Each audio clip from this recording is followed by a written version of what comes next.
Hey YouTube, just wanted to give you a quick intro before we jump straight into the video on day 2 kayaking Lake Superior. Two things I want to cover. One is kind of the preamble of what went on when we were out there on the lake in this particular video. My wife and I were out paddling way up the shore as we do, and came upon a bald eagle in the lake. He had landed on a fish, went deep, got himself totally saturated, and he couldn't get out of the water. And we watched that guy swim close to 100 yards back to shore, and then got up by him, watched him dry himself off a little bit, then he landed up in a tree, watched him some more, and then we continued to take in the beauty of the shoreline. Number two I want to cover, in day 1, I talked a little bit about safety and some of the things that need to go on when you are kayaking Lake Superior. And really you should think about these in just about any water situation.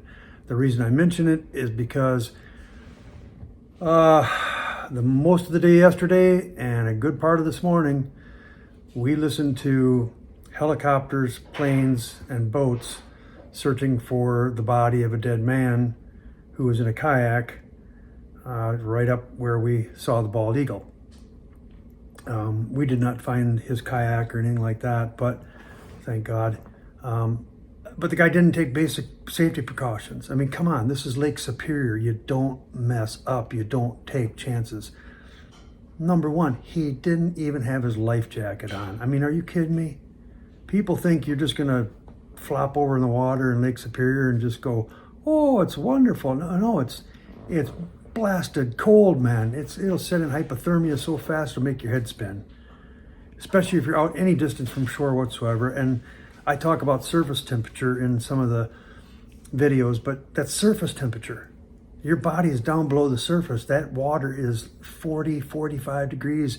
You don't last long. You got to have a dry suit. You got to wear your life jacket. You don't take chances. All right, so I just had to put that out there emphatically and passionately. Be careful. Hope you enjoy this video about the bald eagle and our exploration near the Flint Steel River mouth on Lake Superior.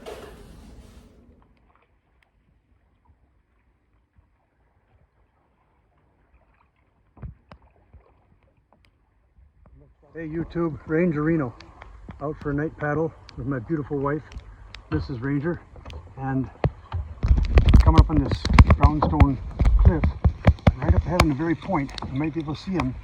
There's a bald eagle up there. He obviously went out to catch a fish. He got 2 water legged. We watched him just swim probably a solid 75 yards to shore, and now he's trying to dry out his plumage. I don't think anything else is wrong with him, but we're going to go up and take a little bit of a look. But he's there. It's real. And this is an incredible adventure with Ranger Reno and his wife. The sea kayaks, Lake Superior, and God knows where. There he is, flopping around again, trying to dry himself out. It was crazy to watch him swim to shore. He was very good at it.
So we just came up on the eagle. He brought himself up on the rock, took his plumage out for a while as he dried in the sun, and then he just flew over behind my shoulder in a tree. He's still sitting there drying himself out. An incredible Lake Superior adventure. What an experience.